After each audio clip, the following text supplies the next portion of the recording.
Comment vous allez ici? Hello les filles, bienvenue sur Hair Made in Côte d'Ivoire. Je suis Doili pour vous servir. Ça fait des mois maintenant, j'ai failli dire des semaines, mais c'est des mois. Ça fait des mois qu'on n'a pas posté sur YouTube en particulier. Il y a plein de choses qui se passent. Là, par exemple, vous voyez, je suis en train d'enregistrer le son avec mon iPhone. Parce que j'ai un problème avec l'ordinateur. Bref, j'espère qu'on entend bien. Qu'est-ce qui s'est passé pendant tout ce temps? Beaucoup de choses, mais il ne s'agit pas de ça dans cette vidéo. Je vais vous parler du défrisage. Yo girl, je suis passée sur Live TV pour un reportage. Hair Made in Côte d'Ivoire est passée sur Live TV pour un reportage et c'était sur le défrisage, bien évidemment. Et ça m'a vraiment plu. C'était... Je peux vous mettre un petit extrait pour que vous puissiez voir un peu comment c'était. Depuis 2016, les ventes de produits défrisants ont chuté de plus de 30% à travers le monde. Pourtant, cette habitude qu'on observe au sein de la communauté afro depuis plusieurs décennies a la peau dure. Les chiffres pourraient même repartir à la hausse d'ici 2027. Noélie Kouakou, 25 ans, entrepreneure et youtubeuse, garde un très mauvais souvenir de sa première expérience avec les défrisants à l'âge seulement de 6 ans. Les cheveux qui se cassent, qui changent de couleur, qui passent d'un noir bien pur à un marron dégradé bizarre. Des cheveux qui sont hyper durs, des cuirs chevelus secs. Je me souviens une fois à l'école encore. Voilà. C'était quelques secondes. On me voit quelques secondes parler, mais j'avais vraiment envie de faire cette vidéo pour vous parler un peu plus en profondeur. Je veux pas non plus que la vidéo soit hyper longue, mais je veux parler du défrisage. Donc, si ça vous intéresse, continuez à regarder cette vidéo. Déjà, commençons par le début, l'origine du défrisage. Il y a certaines personnes dans certains articles que j'ai lus, vous savez, l'origine du défrisage remonte jusqu'à l'esclavage. C'est si loin que ça. Et c'était quoi? On utilisait de l'acide pour plonger la tête des esclaves à l'intérieur et ça leur lissait les cheveux. Le but n'était pas forcément pour leur lisser les cheveux, le but c'était pour les punir.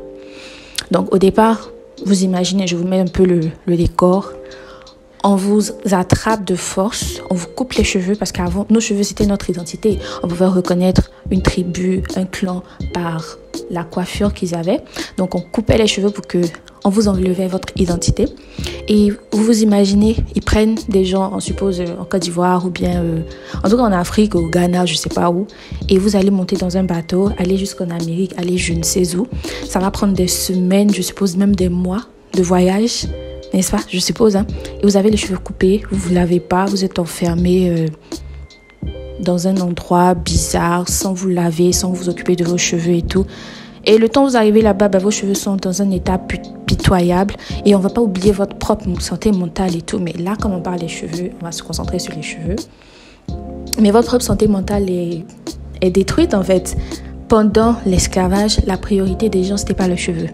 Ce qui est complètement normal.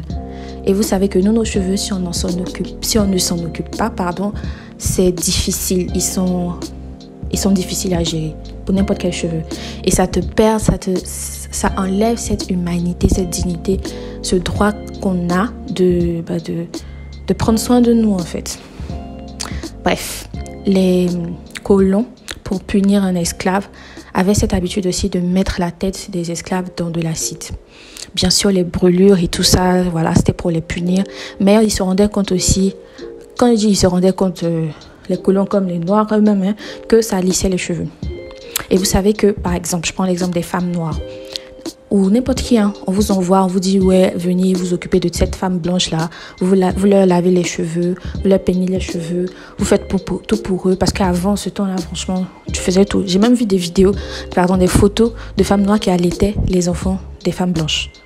Donc, je pense que si elles devaient leur faire la toilette, elles devaient sûrement leur peigner les cheveux, leur laver les cheveux et tout. Et se rendaient compte que c'était beaucoup plus facile que pour elles. Et c'est normal parce que leurs cheveux, les blanches, sont lisses. Donc, c'est normal. Donc, ça devient plus facile et tout. Et toi, tu commences à détester qui tu es en tant que personne. Parce qu'avec tout ce qui est fait autour de l'esclavage, on te change ta mentalité sur ta propre perception et on te fait comprendre, on te fait croire que tu es né pour être en bas des gens en fait. Et donc tout ce qui te concerne, tout ce qui concerne ta personne est mauvais, y compris tes cheveux. Et c'est de cette modalité-là qu'est né le défrisage. Une idée de sortir de notre identité de noir et de se conformer à ce qui existait, ce qu'on voyait, ce que la société en ce temps trouvait beau et professionnel. Donc quand l'esclavage a été aboli, ces personnes, enfin les Noirs devaient trouver du travail. Mais c'est pas parce que l'esclavage était aboli qu'il n'y avait pas de racisme, il y avait du racisme. Mais les Noirs devaient trouver du travail. Et pour trouver du travail, il faut ressembler, il faut être propre, il faut être professionnel.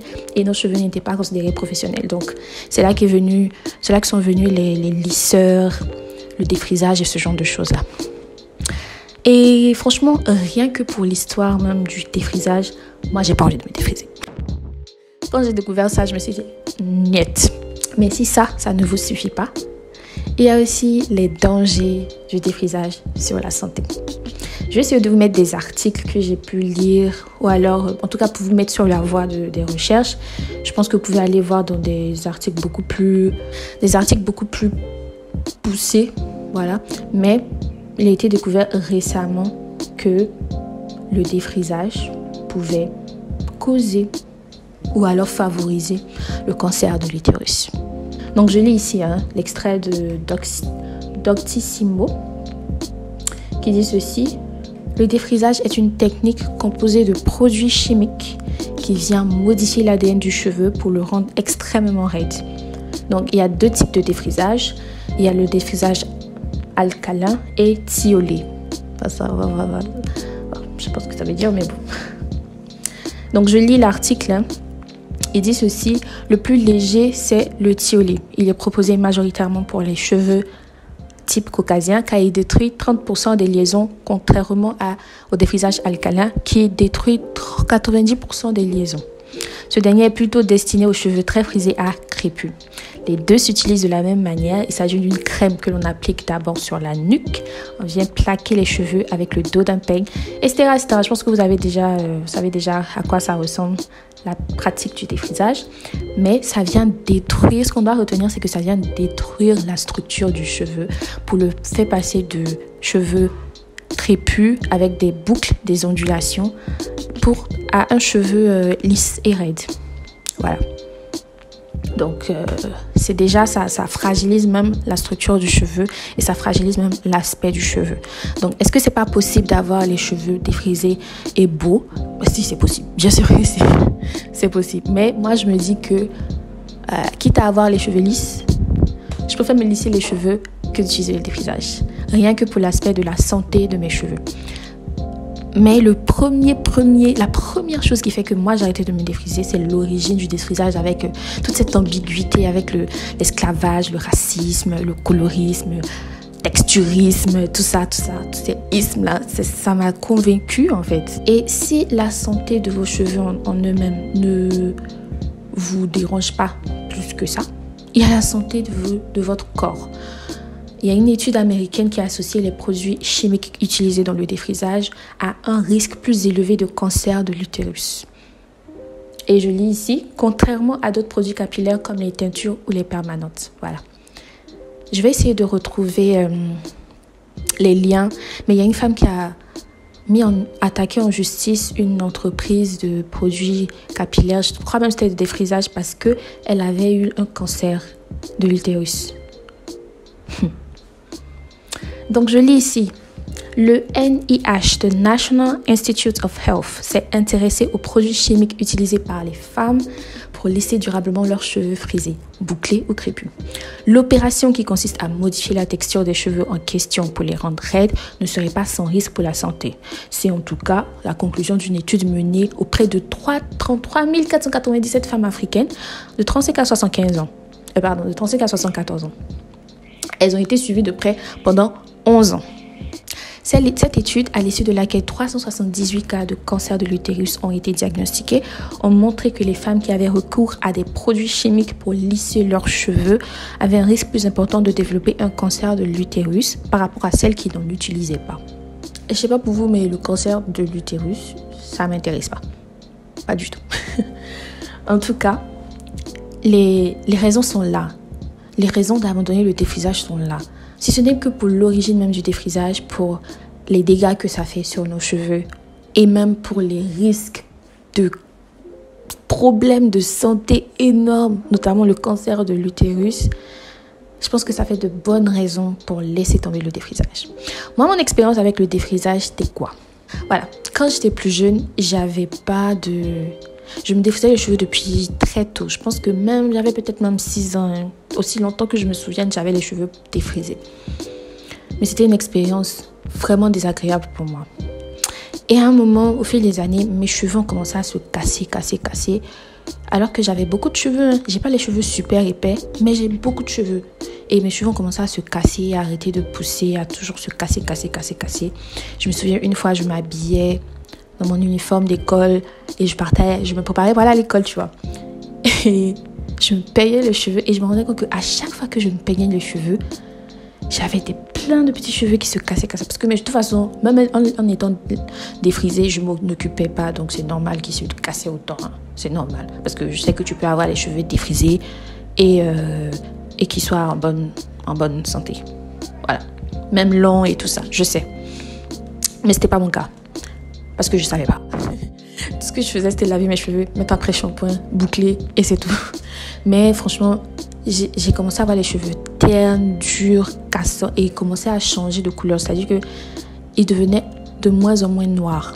Et je me souviens, j'ai parlé de ça dans le reportage, mais à l'école, il y avait une fille qui s'était défrisé les cheveux, ça lui avait brûlé le crâne au point où on voyait les croûtes qui étaient sur son crâne. C'était horrible à voir. Franchement, c'est une expérience, ça a toujours été une expérience désagréable pour moi. Au point où maintenant, quand je sens l'odeur, là, ça me rappelle des choses. Bref, moi-même, personnellement, je veux pas. Et je pense que même si mes cheveux sont trop fatigués, genre ça m'énerve, je préfère couper. Soit je coupe, soit je vais me faire des locks, soit je vais me lisser les cheveux régulièrement. Mais retourner au défrisage, non. Il y a certaines choses, il n'y a pas beaucoup de choses dans ma vie pour lesquelles je suis sûre comme ça. Mais le défrisage, non, plus jamais. Je ne pourrai plus jamais me défriser les cheveux. Je vais éviter. Puisque je sais qu'il y a d'autres manières de m'occuper de mes cheveux pour qu'ils soient beaux et en bonne santé et malléables. Pourquoi vouloir avoir les cheveux lisses? Pourquoi cette obsession? Les cheveux lisses, c'est beau. Mais les cheveux crépus, c'est beau. Les cheveux bouclés, c'est beau. Mais pourquoi cette obsession? Pourquoi cette obsession du défrisage? Pourquoi cette obsession pour le cheveu lisse? C'est beau, ok, c'est fini. Genre, tu peux te faire une coiffure lisse et puis voilà quoi, ça passe. Mais est-ce que tu as le besoin de le faire au détriment de ta propre chevelure? Les cheveux qu'on a sur la tête actuellement, si tu as les cheveux crépus et qui sont secs et ternes et que ça t'énerve, c'est pas la nature de tes cheveux en fait. Ce sont les cheveux que tu as actuellement difficiles. Là, ce sont des cheveux en mauvaise santé. C'est pas le cheveu crépus. Quand Dieu t'a créé là, il t'a pas créé avec les cheveux durs et cassants. Il t'a créé avec un potentiel. Donc si tu t'en occupes, mais les cheveux crépus sont beaux quand ils sont bien entretenus. Ils sont doux comme un nuage. Tu as juste envie de mettre la main dedans. Je comprends les gens qui ont envie de mettre la main dans nos cheveux là. Je les comprends parce que c'est beau. Mais c'est pas pour autant qu'il faut mettre la main quoi. Genre c'est mon espace personnel. Anyway. Mais en tout cas, moi je trouve que c'est des choses. Il y a des solutions. On est en 2023. Quand même. Il y a des solutions. Faites attention à votre santé. Vous n'avez pas besoin du défrisage. Vous avez peut-être vos raisons. Il n'y a pas de souci. Je ne suis pas en train de vous juger. Je ne suis pas en train de vous juger. Je suis en train de vous dire que, voilà, faites attention. Faites vraiment attention parce que de plus en plus, on voit des cas. Faites attention. Je vous en prie, il y a d'autres solutions qui existent. Et franchement, c'est ce qu'on essaie de faire sur cette chaîne YouTube, sur cette page. C'est ce qu'on essaie de faire, de vous montrer que c'est possible d'avoir de beaux cheveux en Côte d'Ivoire ici, avec notre climat, nos produits, nos astuces, avec les cheveux d'Ivoirienne 100% et d'Africaine en général. C'est possible d'avoir des beaux cheveux en bonne santé. Il faut juste... Imaginez, vous avez passé toute votre vie à négliger vos cheveux, à ne pas vraiment vous en occuper comme il faut, à faire juste le bare minimum. Franchement, laver, peigner, point. C'est normal que vos cheveux soient en mauvais état, qu'ils soient difficiles, qu'ils soient durs, parce que vous n'avez pas les bonnes méthodes.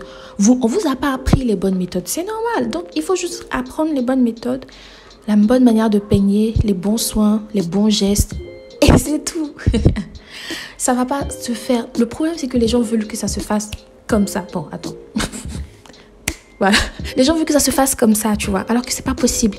Ça t'a pris combien d'années d'avoir des cheveux en mauvaise santé? C'est pas en un soin avec un produit que tes cheveux vont devenir waouh. Non. Non. C'est pas comme ça. Ça prend du temps. Toutes les bonnes choses prennent du temps. Ça prend du temps, de la technique et tout, mais l'information est disponible maintenant. C'est vrai que c'est tellement disponible qu'actuellement, il y a beaucoup trop d'informations et il y a des informations bizarres, mélangées et tout. On peut être tenté de vouloir toucher à toutes les solutions, mais fais une chose à la fois. Teste si ça ne va pas. C'est vrai qu'il y a plein d'informations, donc on peut être perdu et tout. Voilà pourquoi on vous propose de vous faire des coachings capillaires. Vous pouvez nous écrire sur Instagram, sur YouTube, même sur Facebook. Vous nous écrivez en PV et puis on va s'aider. D'accord? On veut vous montrer comment faire parce que c'est vrai, il y a les vidéos et tout, mais parfois vous avez besoin d'une aide spécifique pour votre problème en lui-même. Vous avez besoin de voir comment faire pour vous, etc. De quelqu'un qui vous accompagne. Et c'est ce qu'on veut vous proposer en fait. Donc si ça vous intéresse, écrivez-nous en DM sur Instagram, sur Facebook et tout. Vous nous envoyez un message et puis on va travailler ensemble. Il n'y a pas de souci. Sinon aussi, comme vous savez, on a notre huile. Elle vient comme ça. On l'a lancée. Enfin, ça fait un moment qu'on l'a, mais c'est juste que on veut pas faire on n'a pas encore la possibilité de faire de grandes quantités. Donc, on fait des petites quantités à chaque fois. Et actuellement, elle est disponible si vous voulez vous la procurer. C'est une huile de pousse. Vous avez juste à secouer parce qu'il y a des poudres indiennes à l'intérieur. Voilà, vous avez juste à secouer. C'est infusé aux poudres indiennes. Ça sent super bon. Ça sent hyper bon. Il y a des poudres indiennes, il y a des clous de girofle, et c'est magnifique. Je vous assure. C'est ce que j'utilise actuellement sur mes cheveux. Ça fait pousser les cheveux et c'est super en fait.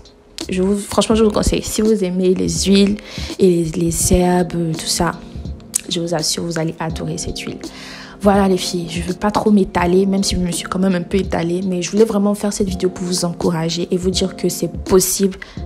Les filles, c'est possible de laisser tomber le défrisage. C'est possible d'aimer vos cheveux comme ils sont. C'est possible d'aimer vos cheveux crépus et bouclés et tout. C'est possible d'aimer votre shrinkage, la manière dont vos cheveux rétrécissent. C'est possible d'aimer la texture, même la nature même de vos cheveux et de les rendre encore plus beaux. Tout ça, c'est possible. Si vous avez besoin d'aide, abonnez-vous sur cette chaîne, écrivez-nous en PV, on va vous répondre, on va vous aider, on va travailler ensemble. Le coaching capillaire est disponible. Si vous voulez, on a plein de vidéos sur YouTube où on vous montre comment faire. Et on va encore venir avec d'autres vidéos pour vous montrer les nouvelles choses qu'on fait, ma nouvelle routine, ma nouvelle manière de faire. Ces derniers temps, vous avez vu que je suis tout en tresse, non? Il y a une raison à ça. On prépare quelque chose, je vous assure. Restez connectés. Mais les filles, on est là pour vous. Vous n'êtes pas seuls. C'est possible, ok? Allez, je vous dis à bientôt dans une nouvelle vidéo.